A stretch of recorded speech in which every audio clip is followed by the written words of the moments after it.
আসসালামু আলাইকুম রহমতুল্লাহি ওবরকাতুহ।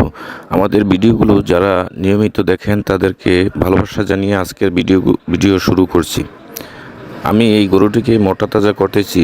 একটি গাভীর খাবার আর একটি বাছুরের খাবার সম্পূর্ণ ভিন্ন। আপনি যখন একটি গরুকে মোটা তাজা করবেন, প্রথমেই আপনাকে কৃমির ডোজ দিতে হবে।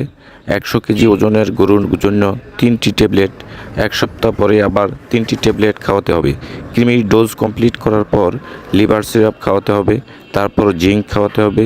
এই ডোজগুলো কমপ্লিট করার পরে আপনি খাবার দেওয়া শুরু করবেন।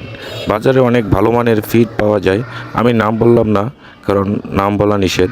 ফিড সকালে 1 কেজি, গমের ভুসি 1 কেজি, ধানের কুড়া 1 কেজি দিয়ে দিবেন পানিসহ।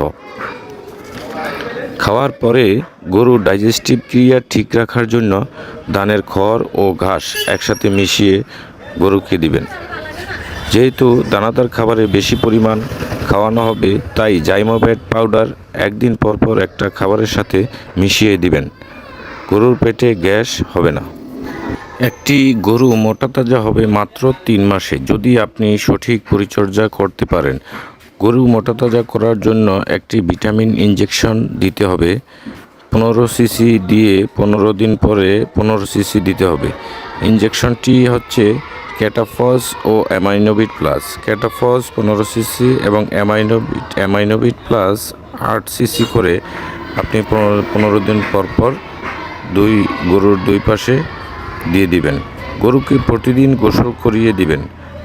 আমাদের ভিডিও যদি আপনাদের ভালো লেগে থাকে তাহলে আমাদের চ্যানেলটি সাবস্ক্রাইব করে পাশে থাকবেন।